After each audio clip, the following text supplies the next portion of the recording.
Remember that one? That was big in the 60s, back when gas was like 30 cents a gallon, a house 22 grand, cigarettes a quarter a pack. But the packs came with a warning from the U.S. Surgeon General. Cigarette smoking causes lung cancer. Hey, it proved to be right. Music's changed, and so have prices. Gas is almost $3 a gallon. A decent house costs $250,000, and a pack of cigarettes is about $5. But now, there's another cancer warning from the U.S. Surgeon General. Radon causes lung cancer. And radon can cause lung cancer whether you smoke or not. Radon is an invisible, odorless gas that seeps into your home from underground. The only way to know if you have high levels of radon in your home is to have your home tested. The U.S. Surgeon General recommends it. Radon problems can be fixed. To learn more, call 1-800-SOS-RADON, 1-800-SOS-RADON, or click on epa.gov/radon from this station and the U.S. EPA.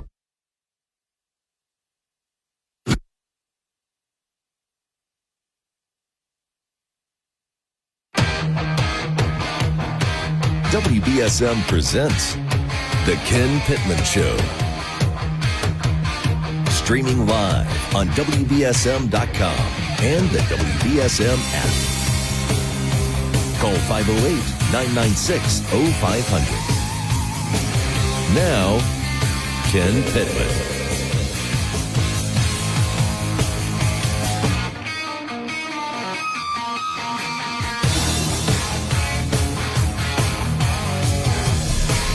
Well, we come up, I say we. Brian poked his head in the room, and Brian asked him who would be a good enough name to really challenge Mitchell. And it was a name I didn't think of, but I agreed with right away. Ryan, who did he name? Leo Saquette. Yeah. And then... He actually could. If he does that right, he could be a good contender. He named 4 people though, Ken. He did. Why, you like somebody more than that? Leo Saquette.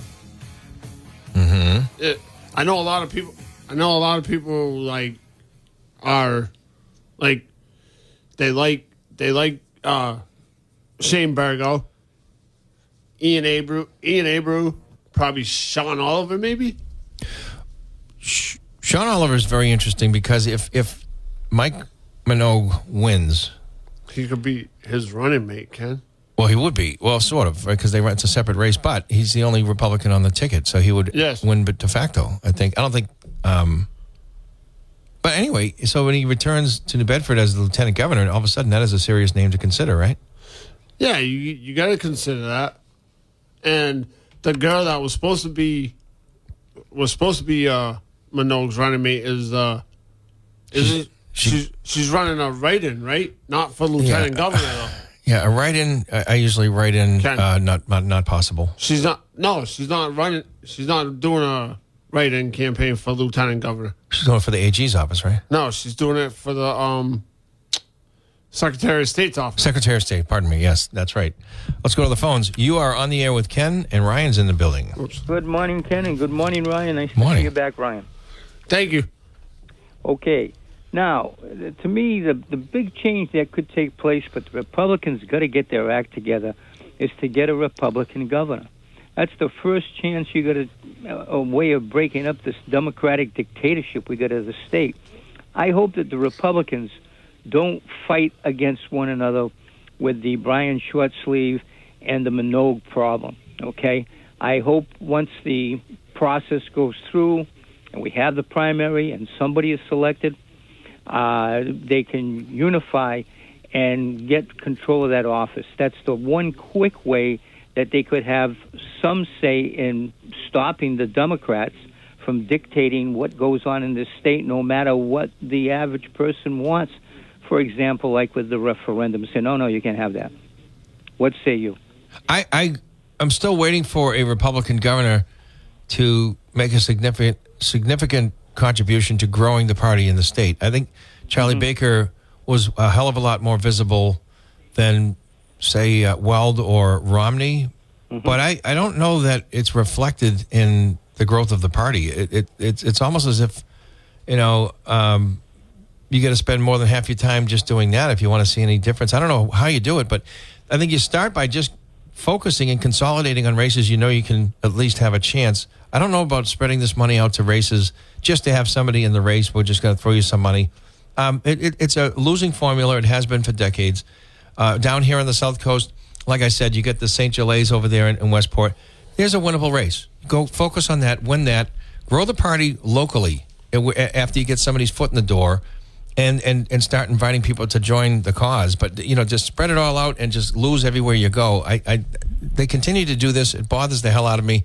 Romney, I thought, probably the most conservative governor of our lifetime, and he basically just used Massachusetts as a stepping stone to the White House, didn't care about growth of the party. He basically was dealing with a Democratic-dominated legislature, but he didn't care about Massachusetts. I'll say that. I never felt he used Massachusetts as a jumping stone to the presidency. Yeah. Running for the presidency. Yep. And again, he was for Obamacare before Obama. Let's face it, the care that we got is what eventually went trans. I disagree. I think he was forced to deal with Mass Health that was coming with or without his signature because they just would have overrode the veto. If anything, he made it a little bit more responsible than it otherwise would have been.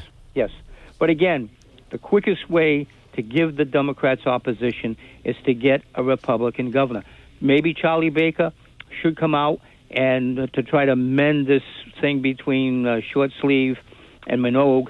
In the end, take a picture with the two of them, with him in the middle, shaking hands with both of them, showing that he supports the Republican Party in this area. He was the most popular governor, I believe, in the country at the time that he was governor of Massachusetts. Am I correct on that? Yeah. No, I mean, I don't think Short Sleeve's going to want to be a spoiler. I think he's just being a little bit stubborn here and sees a window where he could still possibly win. I don't share that, but I don't know that he's going to intentionally play spoiler here. I think he'll play ball. I disagree with that there. To me, let the democratic process that we've been given run its course. Go through the election. Oh, no, yeah, I'm not saying not to do that. Yeah, but again, I listen, of course, to, McCarthy. And it's Minogue. I like your show because you let people talk, and it's not, I'm there to be preached to, okay?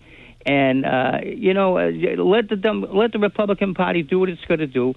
Let Short Sleeve run, win or lose. I'm for Short Sleeve because he's recognized this area by endorsing Sean Oliver for a lieutenant governor position. That, and I also think Short Sleeve has done a nice job selecting some of the more outrageous practices of the Democrats that needs to be stopped.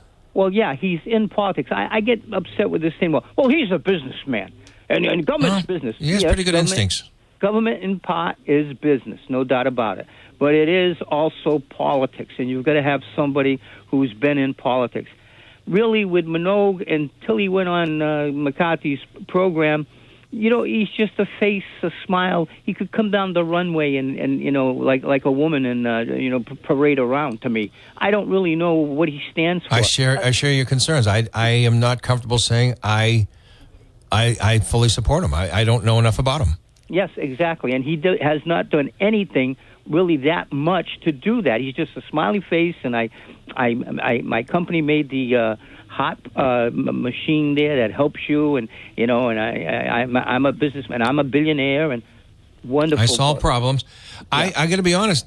3 months ago, when we were facing the same kind of dilemma, we don't really know him yet, but there's time for him to fix that. He's running out of that. Yeah. Again, if I will run, I will run.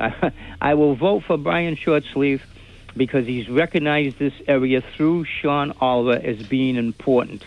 All right, and people in this area ought to take that into account, I think. Should reward that, you think? Yeah, Yes, exactly. Reward a friend. He's a friend, and he showed his friend, and you ought to go with the girl that asked you to the dance, I guess, or go with the boy that asked you to the dance. Well, and, I think it would have to be accompanied by some pretty good ideas for what to do about the situation on Beacon Hill, and he does have a few. He does have a few, so. No question. But again, people are so afraid to let the democratic process run. Let the people have a say. They want Short Sleeve. If they want Minogue, fine. If Short Sleeve loses, certainly I will vote for Minogue because I got to get Maura Healey out of there. Yeah. She's just using the governorship to wait until either Markey or Warren can't run anymore, and then she's going to run for senator. Yeah, Her game. I think she probably understands that she would never be president. Her internal polling probably tells her, don't even bother. Well, president, no, but again, she's younger, I believe, than Warren and Markey. Yeah. And I think she's waiting for them to say, well, I'm through, and then, she'll throw a hat in the ring for senator. I mean, ideally, she doesn't get to choose the time of that, and then Minogue nobody or does. Shortsleeve comes out on top. But, yeah, I agree with you. Let's let the process sort itself out. Thank you for the call. Okay, my friend. You take care. Thanks for calling. You're on the air with Ken. Hey, Ken, listen to the show this morning. Very interesting. Just by way of context, I was the Bill Weld coordinator for Bristol and Plymouth County in 1990, and I served 27 years on the Republican State Committee, and I know the politics internal of the Republican Party in Massachusetts quite well. So you're one of the few that was part of a winning team, because Bristol County, you guys delivered, right? I mean, a lot of places didn't deliver. Bristol County in 1990 was Bill Weld at the convention, then in the election, his strongest area. And I owe a lot to people who are now gone, Ralph Saulnier and some of those people from back in the day. But look, you said something very important. The Republican Party has elected two of the most popular governors in the history of the Commonwealth, Bill Weld and Charlie Baker. Yeah. And they were popular, but they were not popular with the Trump wing of the party, which now controls the party. I call them the Westboro Baptist Republicans. Well, I summarize them by saying they'd rather win in an argument than an election. But the fact of the matter is Mike Minogue is wedded to Trump. Trump is the public face of the Republican Party. I was a Republican candidate for state rep in 1974, and I got Richard Nixon thrown at me at every door I knocked on. And yes, I did lose. But the point is whether you like it or not, Donald Trump has never gotten more than 35% of the vote in this state. His style, his issues, his whole approach to things is not a winning combination. Yeah, that doesn't mean because you support him that you are going to get the same results. I think there are a lot of people who I admire in and out of office that support Donald Trump that don't necessarily think exactly like him or agree with everything he does. And so that I don't disagree. Okay. I don't disagree, Tim, but my point is the voters, okay, the people who are going to decide this, not you or me. Oh, they're going to tie him around his neck, I know. And Maura Healey has two things that Mike Minogue does not have. Maura Healey has a 15-gallon bucket of Trump bile to pour on the voters in 7 weeks and the money to do it. And you have a president who is now increasingly unpopular over inflation, a war, etc. And so you don't have a Mike Minogue sailing into this with headwinds, with tailwinds. And this is despite the fact, and this is the reality of it, he's spent more money right now than anyone in the history of gubernatorial politics just to get a non-binding endorsement and onto the ballot for the so-called primary. And every poll I have seen, and I know that polls. All right, show me one. Anyone, show me one poll anywhere that shows me that he is even within 10 points of her when you're at best starting out at 35. And you have 7 weeks now to change that perception. It ain't going to happen. Yeah, time's not an ally. Healy is going to win. My suggestion, and I fault the Republican Party leadership, previous chairman Jim Lyons, all of these people, including the current one, they don't want to win elections. They want to ingratiate themselves to the National Republican Party in the event that we win the White House again in 28 or continue to hold it, so they can benefit from a federal largesse of an appointment or something to that effect. They're not interested in winning elections. They're trying to better themselves. They're the most selfish, motivated people I have seen in my life. And I have knocked on a door in every precinct in the city of New Bedford, Fall River, go down to 16 towns and 4 cities of Bristol County, and most of them in Plymouth. So I come from a position where I didn't just sit up and read an article on some Facebook page. This has been my life for the last 50-plus years. And I am saying the Republican Party should be ashamed of themselves. And Trump is now this is the lodestone around our neck whether we want it or not, or whether, well, I don't agree with them on this or that. I said, the fact of the matter is the only Republicans who have won statewide in this state were people who, the farther away they got from Trump, David Gomez. Well, it's more about having a thank you for the call. Yeah, it's more about having a further to the left DNA in the platform than maybe Donald Trump. And to win in Massachusetts, you cannot be, a Mississippi, Texas Republican. You've got to be a Massachusetts Republican. That's proven. Thank you for calling.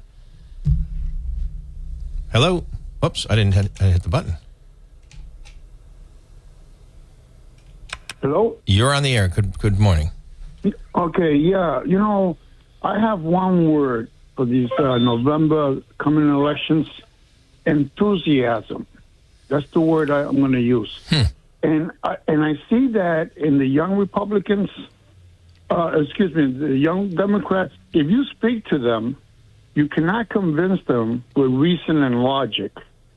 It doesn't work with them. For example, if you say in regards to the illegal situation, they'll come back at you and say they are U.S. citizens. And you can't argue with them. You can't convince them. But they have enthusiasm. And they're going to vote like crazy. They're salivating at the opportunity to vote in November. And I don't see that in the conservative Republican Party. Here, but I think elsewhere. I think elsewhere it is pretty good. Not. No, because look in Texas, red state, and that Paxton is having a hard time with that. And that's a red state. I'm not gonna believe that. To me, this whole thing. I've seen this before in Texas. Beto and others. They're gonna win. Democratic dollars. Texas is a graveyard for Democratic money for the most part. I'm not as concerned, but I do agree with you. It's going to be tough. It's uphill for Minogue. And the enthusiasm here in Massachusetts has always been lopsided. I got a break. Appreciate the call. We'll be back.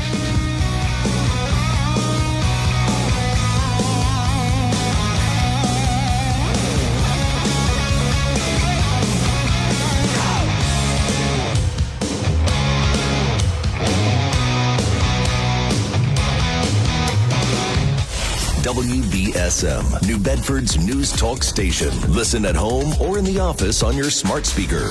Enable our skill and tell your smart speaker, play WBSM.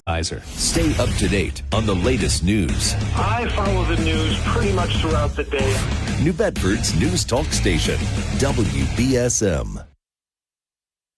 All right, 508-996. I think the callers have articulated some pretty realistic and legit problems that GOP will have in Massachusetts this fall. I don't know that they can't overcome them, but time is not on Mike Minogue's side. I mean, he's got to formulate a platform. He's got to see if he can get Joe Shortsleeve involved, or maybe start taking on some. I think it would be good for the GOP if they would go do some televised debates. Yeah, because if you think about it, Ken, we're probably... Hold that thought before I forget to say it, because I do want to remind people, speaking of debates, we had the Republican primary for the 9th, Bristol, last week. Chester Tam and Henry Bousquet were here. The two gentlemen were on from 11 to noon last week. And on August 8th, we will have Steve Medeiros and Ed Pacheco, the Democratic candidates for the Bristol 9th. They'll be here to debate at 11 a.m. as well, and that'll take place again on August 8th. So I'm sorry to interrupt, but go ahead. Yeah, if you're looking at it, we're a month away from the Republican primary for governor, Ken.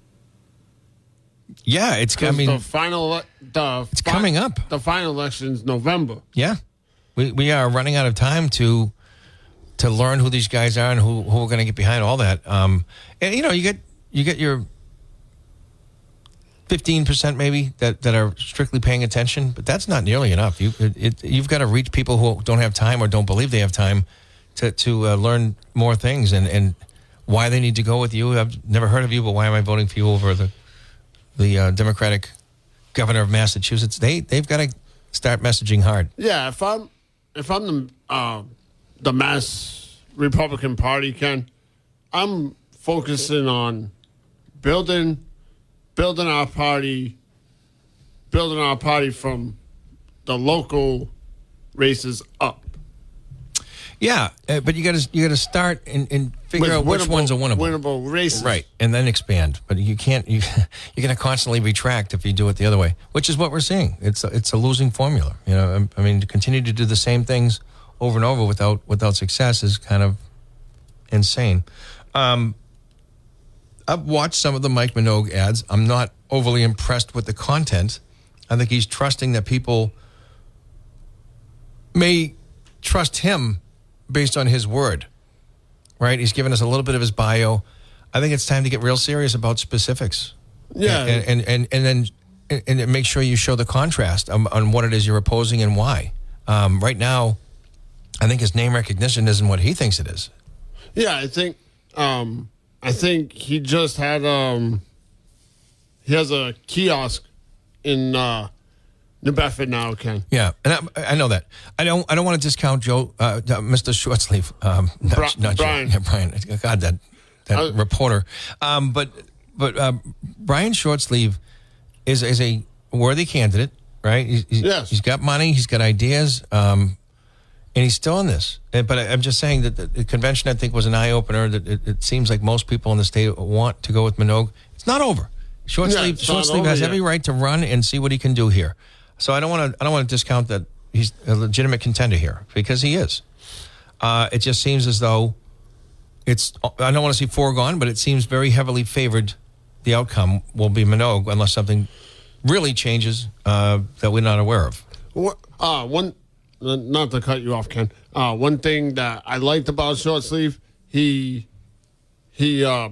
saw, like, we had an issue with the leadership, the Democratic Party in this area, Ken. Because if you look at it, they only focus on, like, the inside of Route 128. They don't focus on the South Coast that much. Well, I think no matter what happens from this point forward, one thing that we can be thankful for Shortsleeve's candidacy is his bringing back the attention about how little local money comes out from Boston to these local communities. That should be a lot more than what's coming out, right? The equation is pathetic, and the amounts that are the same as they have been 30 years ago. And I think he did a good job bringing that to our attention, because I think we forget about it. That's very important. A lot of these cities now find themselves multi-million dollars in deficit with no real ideas on how to fix it without some drastic changes that are very unpopular. Here it is. Local money isn't arriving to the levels it should be. There's a fix for a lot of these communities. So hopefully Minogue, finds a way to, assuming if things stopped right now, I think we would presume that Mike Minogue is your nominee, but this is why they have these things, and you never know what Shortsleeve is going to come up with. There could be a big problem with Minogue that we don't know about. I don't have any reason to see it right now, so I'm going to presume Minogue will be your guy. Yeah, but it's not over. If you look at it, Ken, he won. Minogue won like over 50% at the convention. Way more, yeah. So you're trying to. Shortsleeve's got his work cut out for him, and there's not a lot of time. But this is what a democracy is. You run. Yeah. So we don't know much about either compared to what we should. And I was told that the Republicans were out raising Healy. That there was more money coming into the Republicans than for the Democrats in the governor's race. Yeah. So where's the money? Where's the messaging? But is it statewide, or is that the national Republican Party flooding our fundraising, Ken? He's Republican. He won 70%, by the way, Minogue. Wow. With three candidates at that time. Wow, I wasn't even close. Yeah. Because you had Minogue, Shortsleeve, and was it Keneally? Keneally, yes. Yeah, and he bowed out. He said, "Well, I'm doing the math. I'm not going to be able to stay in it." He bowed out after the convention, though. 70.38%. So that's right? That's a dominating. Keneally dropped out after the convention. Correct. Yeah. Did he? But Minogue, short sleeve. We're not seeing enough of either, and we're not seeing enough of specifically why Healy can't continue as governor. We're not really seeing it. We're seeing, well, I fix problems. That's what I do. Trust me. People don't know you. They're not going to trust you without knowing you. Number one. So talk about what you're going to do, because that's the better route. That's the one that's going to resonate better than blindly trusting somebody they don't know. Yeah, we should. I would. If I was advising, if I was advising either Minogue or Short Sleeve, I'd be like, let's debate. You have a primary. Well, Short Sleeve's all for it. Minogue doesn't see the Short Sleeve need. is, yes.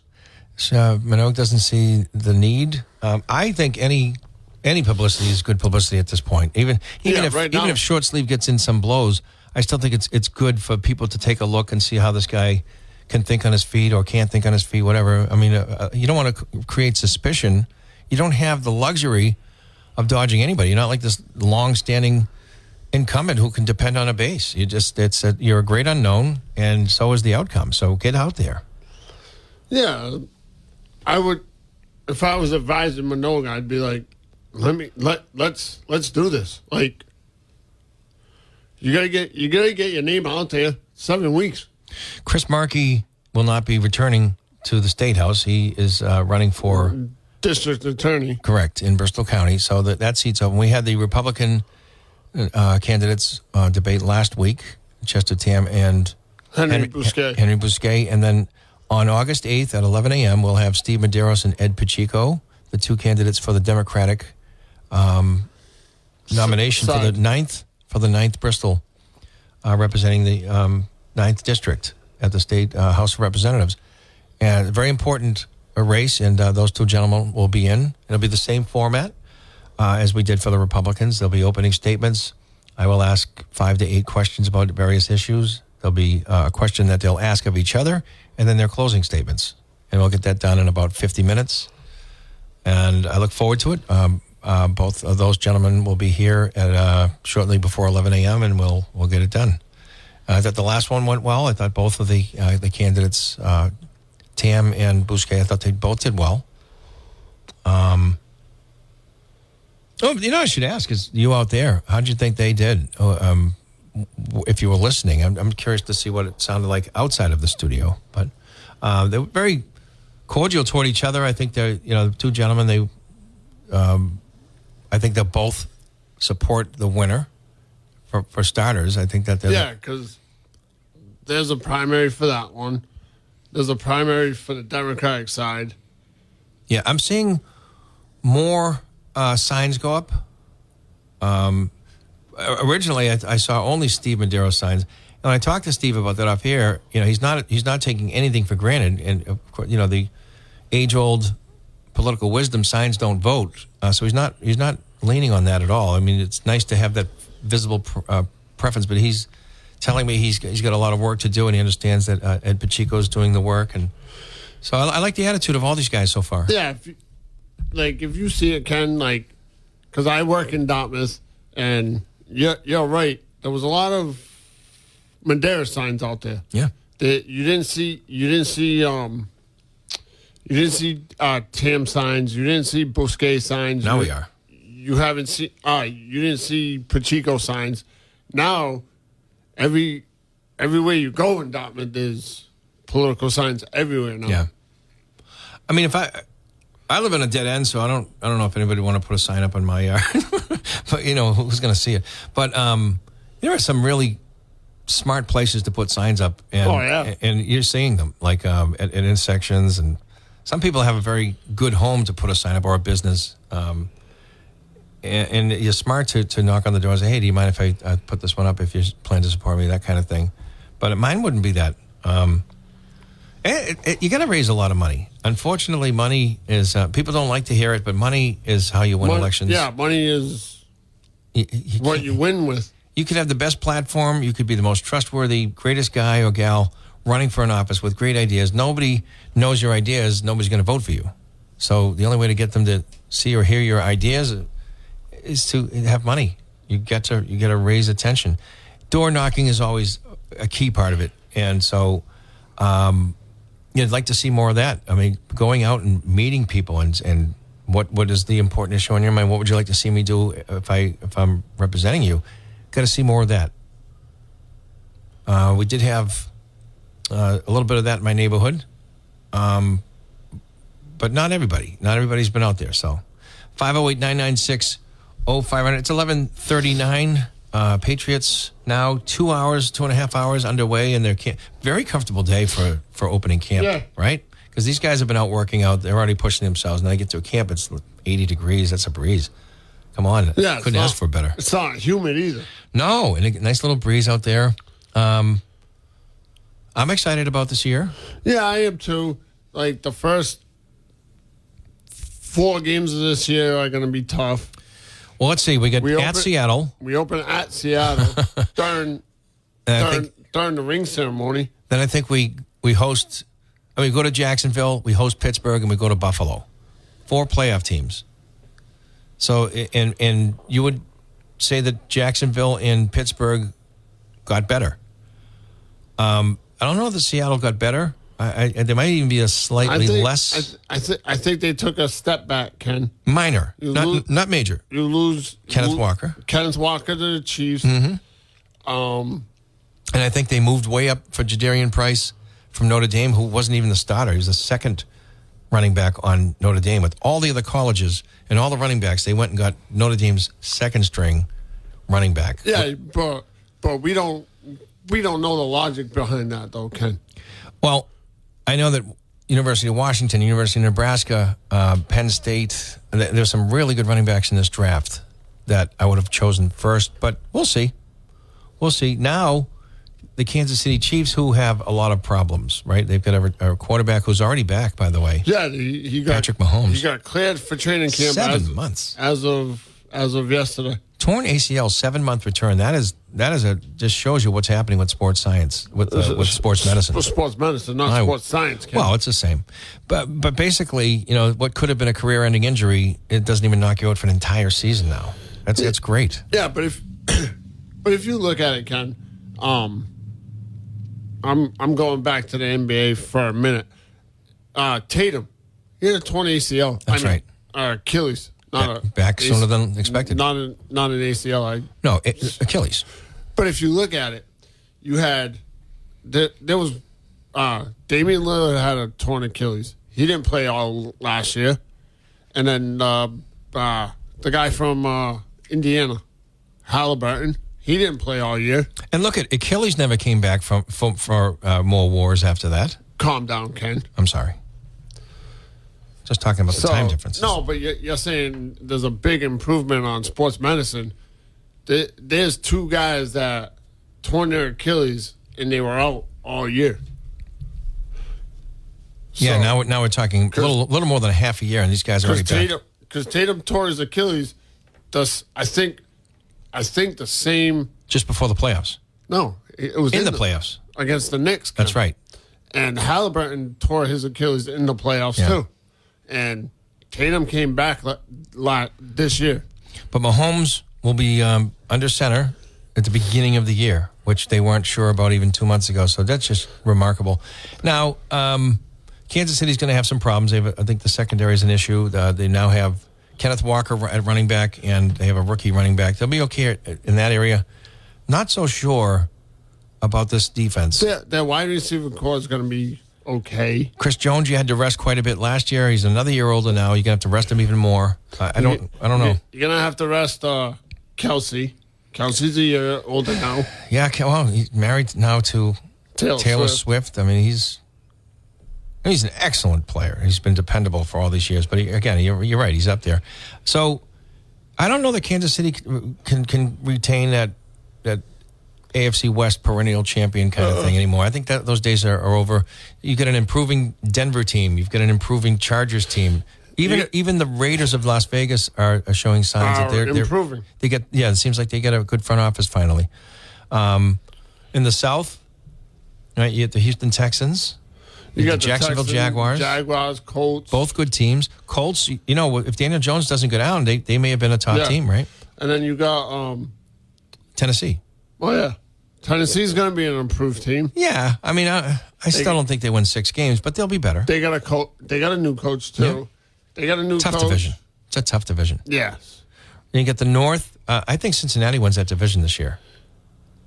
I'm not a Baltimore guy. I don't trust Baltimore. I know that Harbaugh's not there no more. That's a new program. they get Hendrickson. Right, didn't they get him from Cincy? The Ravens got him, right? Yes. Right. So I mean, this quarterback, I don't know. I'm told he's the greatest thing, but it just doesn't get it done. Yeah. If you look at the AFC North, Ken, you got Cincinnati, Baltimore, Pittsburgh. Pittsburgh's defense is gonna make them dangerous. Nobody knows who's the quarterback for Cleveland. Yeah. It's Watson's back. Yeah, Cleveland's not a factor right yet. They're not. They're just not. All right, so just wipe them. Same as in the AFC East, you got Baltimore. I mean, you got Buffalo, New England, Miami. Miami's not going to do anything. The Jets. The Jets probably won't do much, but they should see some improvement. I think the Jets are the 3rd place. Yep. Miami will be the 4th place team. Yes, I'm confident in that. I think they're in a rebuilding year, but barring serious injury to these other teams, I expect Miami to be at the bottom. Right? They got a good quarterback though, Ken. That kid Malik. I like him, Willis. Malik Willis. Yeah, but who's he throwing to though? They get rid of everybody. They get rid of Waddle. They get rid of. Where is Waddle? In Denver. Oh yeah, he is. Watch out for that team. Gives Bo Nix another now weapon. You get Sutton and Waddle out there, right? So, Kansas City is going to have their hands full when they go to Denver, when they host Denver, when they go to L.A., when they host L.A. They don't have it easy. In the AFC, who do you think should be favored? In the AFC, I would say I think it's a toss-up, Ken. Well, you get Denver. No, I think it's a top. I think it's gonna. It comes down to probably a 3-team race for the number 1 seed, Ken. Yeah, you got to consider Denver. If Bo Nix didn't get hurt, we're not making the Super Bowl. I can't imagine that we would have. But we did. But so yeah, I agree. Denver, Denver, New England, Buffalo. Ken. I don't see Kansas City doing it. Watch out for Cincinnati. Watch out for Cincinnati. They're not improved, Ken. They lost Hendrickson's, but they shored up that defensive line with 3 really good veterans. The defense is going to be better. Burrows is going to be healthy. He's got a healthy offensive line. You got Chase. You got Higgins. I mean, they're a good team. We improved on our defensive line too, Ken. Except for our linebacker was, I don't know. Yeah. Well, we don't know yet. That was the Achilles of the Patriots last year. Look, Walker bounced outside. He got 80 yards on the outside of the tackles. That's on the linebacking. Because because you were saying about pass rush, Ken. That's our Achilles heel right now. That we need a better pass rush. On paper, I don't see a lot of improvement. Maybe even a setback, which is the last thing we needed in that area. We've got to get Jacobs on the field. Landry's still on the team? Yeah, he's on the PUP list. Yeah. Right now. So he's been having trouble. He's on the physical, unable to perform. So we get that. Other than that, they're a good team. They've improved. But so I would say Cincinnati, believe it or not, Jacksonville, Denver, and Buffalo. Those are my 4 suspects. Wow, you don't even have New England in there? No, Jeez. I don't. I think they're going to be a wild card team, maybe even a AFC East champion. Without that pass rush, without improving on the linebackers, I think they're another year. I think they're going to win 11 games. Ken, if don't be surprised. Come September, you don't see Stephon Diggs back on this team. I would rather see a pass rusher. I would want Diggs here. Again. Why not? He was good. He was a good player on the team. You put A.J. Brown and him, plus Matt Collins. You get Douglas and Chisholm. Boutte. Williams.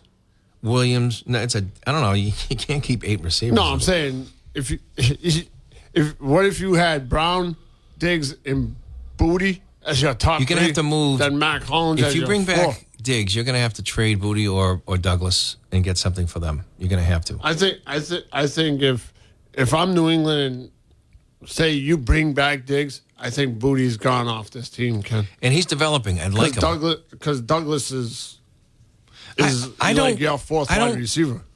right now. You get A.J. Brown. I don't want Diggs on the team, to be honest with you. I think a rising Booty is in 2026 better. That's my opinion.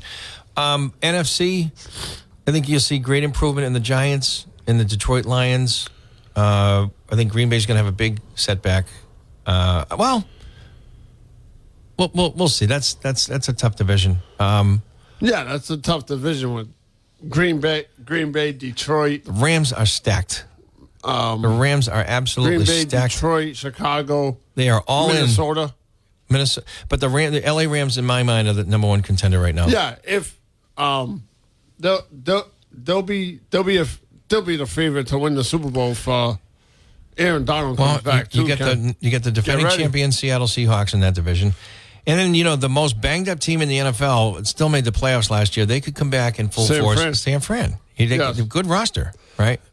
They get Michael Evans now. Yes. On that team, and they've got some talent. It's a strange division. It's a very talented division. Who else is in that division that's not going to win? Wait, Arizona. They're never going to win. No, they're not. Maybe in like the 30s, the 2030s, but then they have no shot. They got Brissett as their starting quarterback. Yeah. I mean, he's a journeyman. Because Kyler Murray's in Minnesota now. For some reason. I think Murray's going to be the starter in Minnesota, Ken. Brian, you want to say something? I can't read lips while I'm on air or off air. So, I didn't hear anybody say Cleveland. No. Cleveland's not a factor. Oh, boy. They're not a factor. That's what you said 3 years ago when I told you that they'd make I thought they were going to win the division.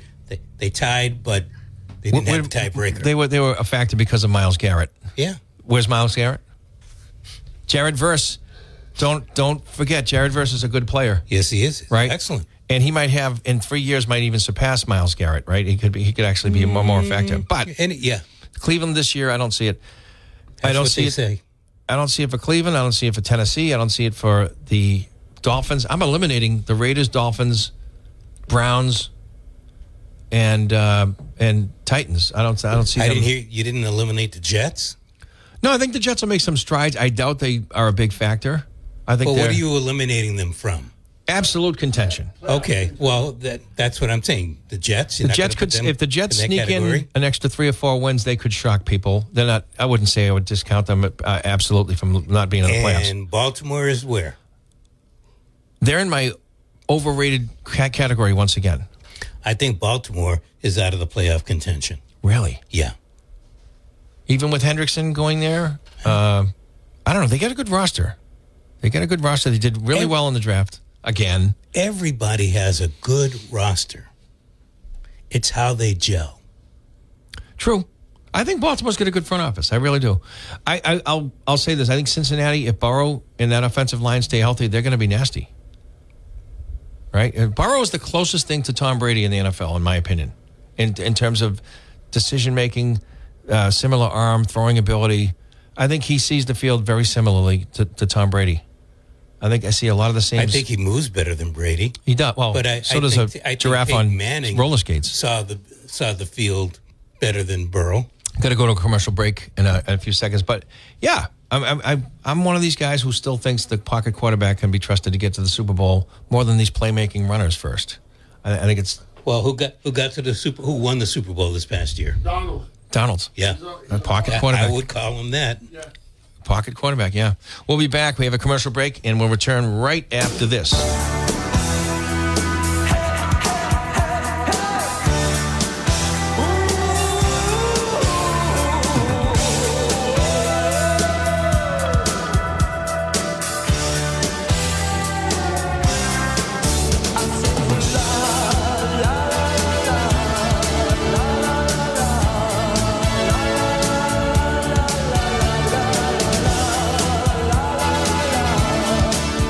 Stay up to date on the latest news. I follow the news pretty much throughout the day. New Bedford's news talk station, WBSM. Hello, New Bedford. Regain control of your financial future. Tune into the Retirement Factory Saturdays at 6, Sundays at 10, here on 1420 WBSM. All right, we're back. And I know some of you out there have season tickets to the Pats, and maybe this guy does. Go ahead. Hey, Mike, how are you? Guys named a lot of receivers for the Pats, except a guy. He's not elite. I think he's average, maybe a little better than average. Who? Is the guy from Green Bay? They got Dobbs.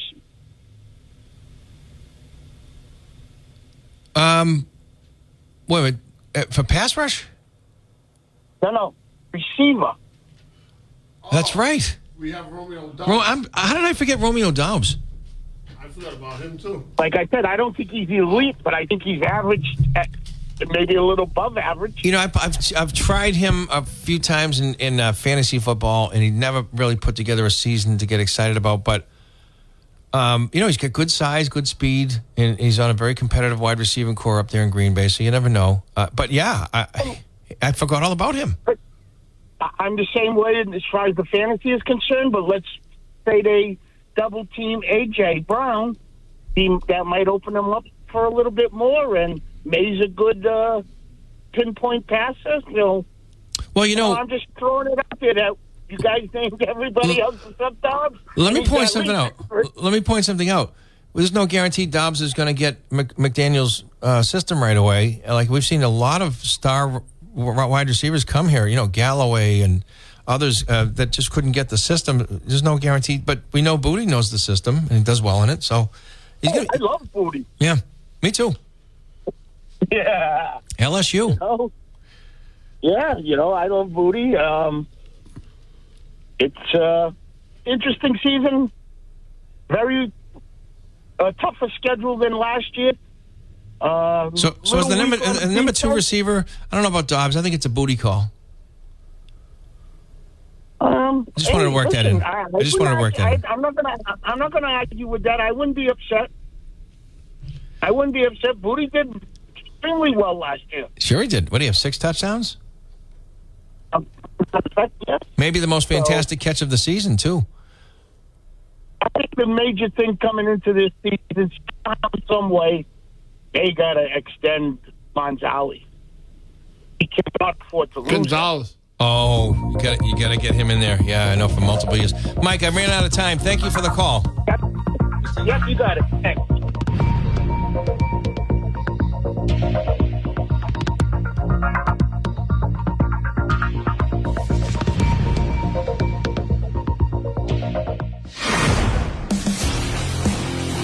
WBSM and W258DR, New Bedford, a Town Square media station.